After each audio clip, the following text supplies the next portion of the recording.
इस लेक्चर में हम डिस्कस करने वाले हैं problem based on the one dimensional wave equation. First of all, जब भी हमें कोई प्रॉब्लम गिवन होगी उस प्रॉब्लम से हमें कैसे पता चलेगा कि ये इक्वेशन वेव इक्वेशन के लिए है या कोई और प्रॉब्लम है। तो सबसे पहले हम बात कर रहे हैं a string is stretched and the fastened to the 2 points L apart. Motion is started by displacing the string in the form y is equals to a sin pi x upon l from which it is released at the time t is equals to 0. Show that the displacement of any points at a distance x from one end at a time t is given by this. That means the displacement is given by this. This is the our final solution. ये हमें इसका prove करना है। किस लिए prove करना है? जो गिवन कंडीशंस हमें क्वेश्चन में गिवन है। स्ट्रिंग को स्ट्रेच कर रहे हैं, उससे जब आप फ्री करेंगे किसी टाइम टी पर तो उस केस में आपको जो मोशन मिलेगा वो कैसा होगा? वेव मोशन होगा।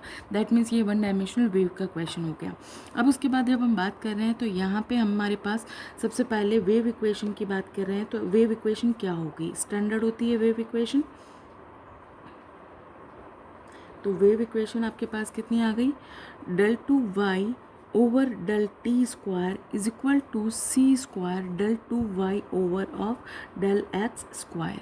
ये हमारे पास क्या आ गई? Wave equation. ये हमारी इक्वेशन नंबर 1 हो गई। अब वेव इक्वेशन की हम बात कर रहे हैं तो वेव इक्वेशन का हमें सॉल्यूशन भी कंसिडर करना होगा। तो वेव इक्वेशन का इसके लिए अगर हम बात करते हैं तो सबसे पहले इसका सॉल्यूशन निकालेंगे, फिर उसमें जो कांस्टेंट आएंगे उन कांस्टेंट की वैल्यूज़ को हम यहाँ क्वेश्चन में जो इनिशियल कंडीशंस गिवन है उनको यूज़ करके सॉल्व करेंगे।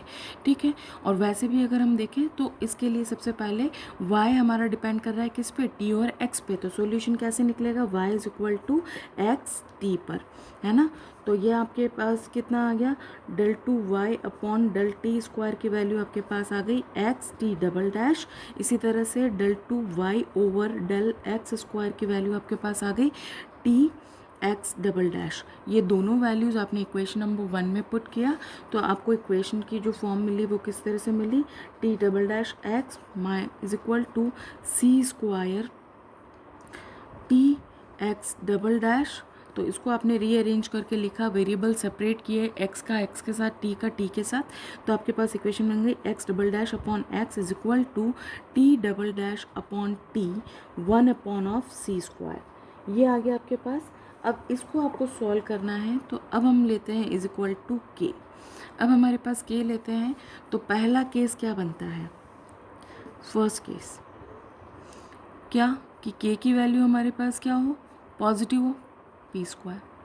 तो इसके सॉल्यूशन कैसे निकलेगा? X double dash upon X is equal to 1 upon C square T double dash upon T is equals to P square. ये आपने कंसिडर किया। तो पहले इन दोनों को साथ लेंगे तो X double dash upon X is equal to कितना आया? P square. तो आपके पास इसके हिसाब से कितना लिखेंगे आप? X double dash minus of P square X is equal to 0। Second ordered differential equation की बात कर रहे हैं, ऑर्डिनरी। तो उस केस में यहाँ पे हमारे पास ऑक्सिलरी इक्वेशन बनेगी, है ना। तो ऑक्सिलरी इक्वेशन हमारी क्या बनी? M square minus of P square is equal to 0, यानी एम इज इक्वल टू आपके पास कितना आ गया? Plus minus of P. That means both the values are real but different. तो यहाँ पे आपके पास x इज इक्वल टू कितना आया? c1 E raise to power of P X plus c2 E raise to power minus of P X. ये तो आपका x की वैल्यू आ गई। इसी तरह से आप t के लिए करेंगे तो आपके पास कितना आया? 1 upon C square T double dash upon T is equals to कितना आया आपके पास? P square. यहाँ से आपने लिखा तो T double dash minus of C square P square T is equal to 0। यहाँ से आपने ऑक्सिलरी इक्वेशन निकाला तो M square minus C square P square is equal to 0। तो एम इज इक्वल टू कितना आ गया? Plus minus of C P. तो अब इससे आप सॉल्यूशन निकालेंगे तो capital T is equal to आपके पास कितना आया? Capital T is equal to आपके पास आता है इसी तरह से c1 E raise to power C P T plus c2 E raise to power of C P T. फिर यहाँ पे आपके पास x इंटू टी हो जाएगा। तो इन दोनों का मल्टीप्लिकेशन से हम इसका सॉल्यूशन लिखेंगे। ठीक है। तो अब हमारे पास इसके हिसाब से y इज इक्वल टू कितना आ गया?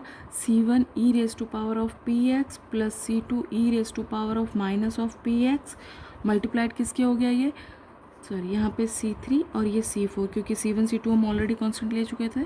तो C1 E raise to power PCT plus C4 E raise to power minus of PC t इसके बराबर आ गया। ये तो हुआ केस पास जब हमारे पास पी स्क्वायर पॉजिटिव था।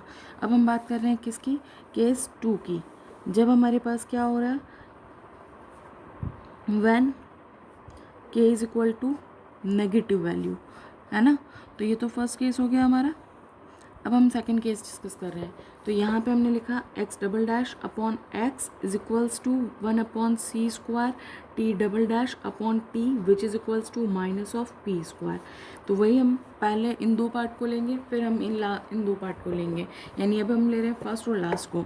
तो x double dash upon x is equals to minus of p square. तो इसको आपने कैसे लिखा, x double dash plus X P square is equal to 0। तो इससे जब आप ऑक्सिलरी इक्वेशन बनाते हो तो वो कैसी बनेगी आपके पास, auxiliary equation m square plus p square is equal to 0। So m is equal to कितना आ जाएगा आपके पास, plus minus of iota p. Roots क्या आ गए आपके, इमेजनरी।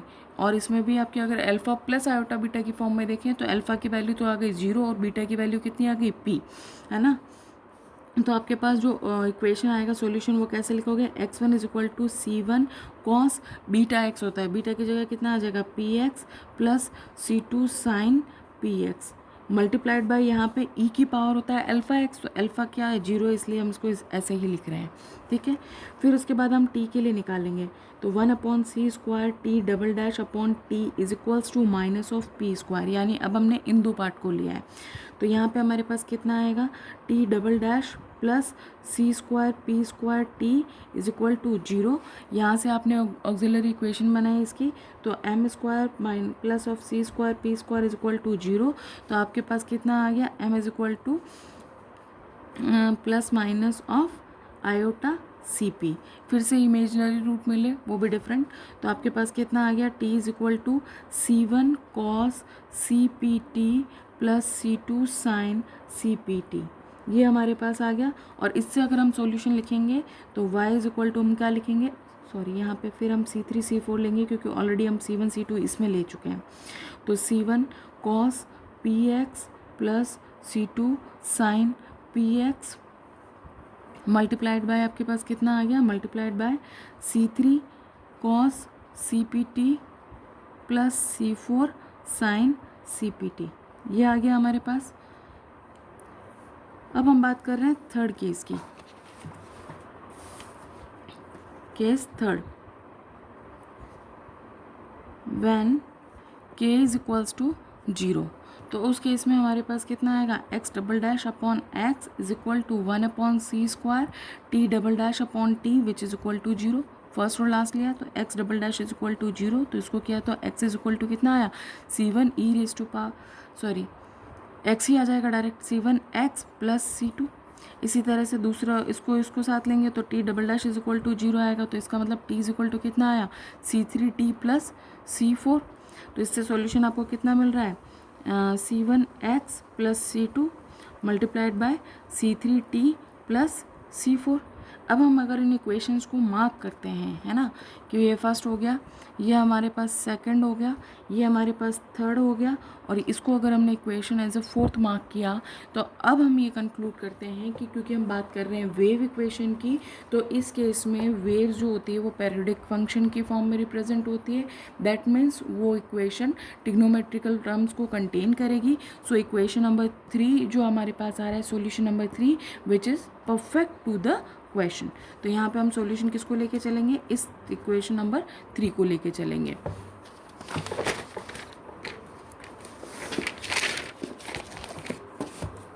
तो हमारे पास फ्रॉम इक्वेशन नंबर 3 हमारे पास y कितना आया, y is equal to C1 cos P X plus C2 sine P X, C3 cos C P T plus C4 sine C P T, ये हमारे पास आ गया। अब आप कहेंगे कि जब हमें हर बार वेव इक्वेशन में यही सॉल्यूशन लेना है तो हमें इतना करने की ज़रूरत क्या है, बट यूँ बात किया जाए तो क्वेश्चन का वेटेज ज़्यादा है, 10 मार्क्स में अगर क्वेश्चन आता है तो हमें इसका कंप्लीट सॉल्यूशन डिफाइन करना होगा।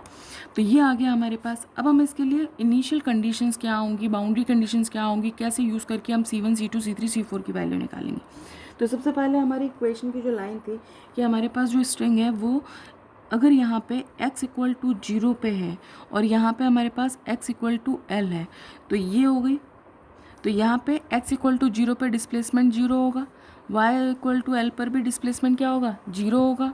तो पहली कंडीशन तो हमारे पास क्या आ गई इसके अंदर, मैं यहाँ कंडीशन लिख देती हूँ अभी पहले पूरा इसको।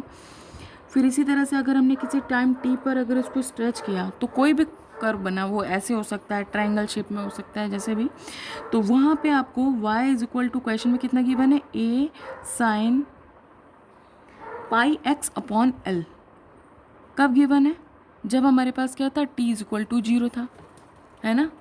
तो जब t इज इक्वल टू 0 यानी इनिशियल कंडीशन में इसमें change in displacement with time t, यानी क्या बोलेंगे इसको, del Y over del T क्या हो जाएगा हमारा, 0 हो जाएगा। कब हो जाएगा, t इज इक्वल टू 0 में। तो पहली कंडीशन तो हो गई हमारी ये हो गई हमारी दूसरी कंडीशन, इसको हम कह लें तीसरी कंडीशन, और ये हमारी हो गई फोर्थ कंडीशन। चारों कंडीशंस को यूज़ करके हम क्या करने वाले हैं, इन कांस्टेंट के, चारों कांस्टेंट की वैल्यूज़ को फाइंड आउट करेंगे। पहला कंडीशन यूज़ कर रहे हैं, फ्रॉम फर्स्ट कंडीशन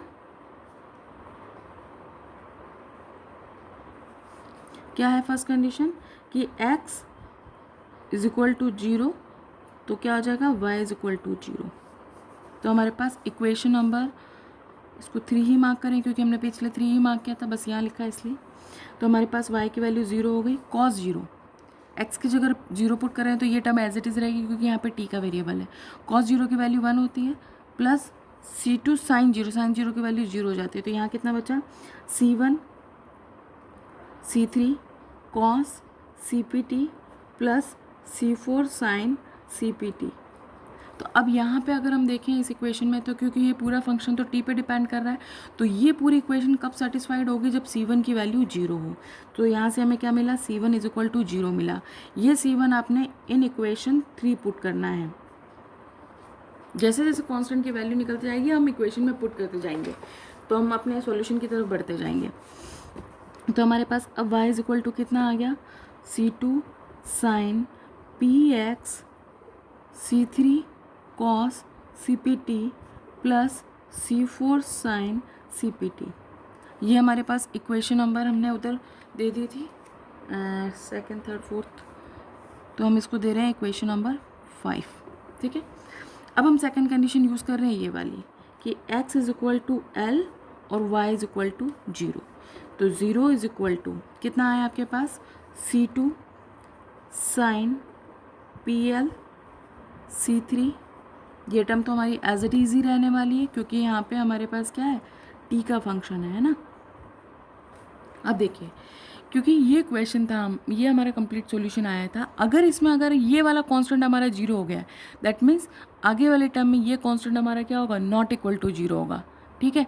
तो इसके हिसाब से अगर हम बात कर रहे हैं तो C2 हमारा क्या आ गया, नॉट इक्वल टू 0। तो बट ऑब्वियस है कि ये इक्वेशन कब सेटिस्फाई होगी, जब साइन PL की वैल्यू 0 हो, है ना। तो यहाँ से हमने लिखा sine PL is equal to 0, that means हमारे पास क्या आ गया, sine PL is equal to sine of n pi. तो यहाँ से हमें क्या मिल गया, p is equal to n pi upon l। ये p की वैल्यू हम इक्वेशन नंबर किस में पुट करेंगे, 5 में पुट करेंगे। p is equal to n pi upon l in equation 5। तो आपके पास इक्वेशन किस फॉर्म में आ गई, y is equal to C2 sine n pi x upon l C3 cos n pi C t upon l plus C4 sine n pi C t upon l, ये आ गया। अब आपको लगानी है थर्ड कंडीशन, ये वाली और ये वाली दोनों एक साथ भी हम यूज़ कर सकते हैं। तो एक तरफ तो हम इस इक्वेशन को मार्क कर रहे हैं इक्वेशन नंबर 6। इक्वेशन नंबर 6 में हम थर्ड कंडीशन लगा रहे हैं, क्या लगा रहे हैं कि y is equal to a sine pi x upon L होता है, कब होता है, जब टी इज इक्वल टू 0 हो। तो अब हमने इसको लगाया तो यहाँ पे हमारे पास क्या आया, a sine pi x upon l h t is equal to 0। और दूसरी कंडीशन हमारे पास क्या है, del Y over del t is equal to 0 one t is equal to 0। तो अब हम क्या कर रहे हैं, पहले इस कंडीशन को यूज़ कर रहे हैं हम, ठीक है। तो हम इस कंडीशन को यूज़ करते हैं इन इक्वेशन 6, इस वाली कंडीशन को। तो अब इस कंडीशन से यहाँ पे इसको हटा देती हूँ मैं। तो हमारे पास क्या आया, देखिए del Y over del T, differentiate कर रही हूँ इस टर्म को, तो del Y over del T तो कितना आ गया, 0 is equal to C2 C3, ठीक है। कॉस का कितना हो गया, साइन, डिफ्रेंशिएशन कर रहे हैं, कॉस का कितना हो गया, माइनस ऑफ साइन, साइन 0 की वैल्यू कितनी होती है, 0, plus C2 into C4, sine का डिफ्रेंशिएशन कितना हो गया, कॉस, और कॉस 0 की वैल्यू कितनी होती है, 1। और यहाँ पे आपके पास कितना बच रहा है, साइन एन पाई एक्स अपॉन एल, ये वाली टर्म। तो इसके अकॉर्डिंग आपके पास क्या हो गया, फिर बात कर रहे हैं हम, तो अब यहाँ पे हमारे पास क्या हो सकता है, C2 तो 0 हो नहीं सकता, तो अब ये इक्वेशन कब सेटिस्फाई होगी हमारी, उसके लिए हम क्या करेंगे, इसमें सिंपल सा एक कॉन्सेप्ट हम लगाते हैं कि यहाँ पे हमारे पास जो वैल्यू 0 हो रही है वो किसकी हो रही है, इसकी। तो इसमें हमारी वैल्यू 0 हो गई है इसकी, C4 की, है ना। अब आप इसको एक तरह से और समझ सकते हैं, अगर आपको यहाँ आके कोई कन्फ्यूज़न होता है कि मुझे किसको 0 करना है किसको नहीं, तो आप ये देखिए जो आपका कंप्लीट सॉल्यूशन आ रहा है उसमें साइन और कॉस की टर्म आ रही है, कॉस की टर्म आ रही है, इसका मतलब कॉस के साथ वाला कोफिशिएंट आपका नॉट इक्वल टू 0 हो रहा है, तो यही वाला टर्म जो है वो साइन के साथ वाला है, तो यहाँ से आपने क्या लिख दिया, C4 इज इक्वल टू 0। तो अब आपकी इक्वेशन नंबर 6 किस फॉर्म में आ गई, इक्वेशन 6, ठीक है। इक्वेशन 6 आपने लिखा y is equal to C2 C3 cos n pi CT upon L dot sine n pi x upon L, ये आ गया आपके पास। अब आपने क्या किया, लास्ट कंडीशन यूज़ कर रहे हैं, ये वाली, इस कंडीशन को हम यूज़ कर रहे हैं यहाँ पे। तो अब हमने लिखा a sine pi x upon L is equal to C2 C3, t is equal to 0, t की वैल्यू 0 यानी इसकी वैल्यू कितनी हो गई, 1, sine n pi x upon L। अब कंपेयर कर ले, तो इन दोनों को कंपेयर किया तो हमारे पास क्या आया, C2 C3 is equal to किसके बराबर आया, a के। और यहाँ से अगर मैं साइन और साइन की टर्म को कंपेयर करती हूँ तो मेरे पास n की वैल्यू कितनी आ गई, 1। तो ये जो मेरे पास वैल्यू आई है इसको मैं इक्वेशन नंबर किस में पुट करूँगी, इसमें इक्वेशन नंबर 7 में। तो in equation 7 C2 C3 is equal to a और n इज इक्वल टू 1, तो ये हमने पुट किया तो कंप्लीट सॉल्यूशन हमारे पास क्या आया, y is equal to a cos pi CT upon L sine pi x upon L। अब आप चेक कर लीजिए, आपको यही प्रूव करना था इस केस में कि ये आपका स्टेटमेंट शो हो रहा है, ठीक है। तो इस तरह की अभी हम 3 प्रॉब्लम्स का डिस्कस करेंगे, तो हम 1 बाय 1 चलेंगे। तो ये हमारी फर्स्ट प्रॉब्लम है, अब सेकंड प्रॉब्लम नेक्स्ट वीडियो में डिस्कस करेंगे जो कि थोड़ी सी अलग होगी इससे।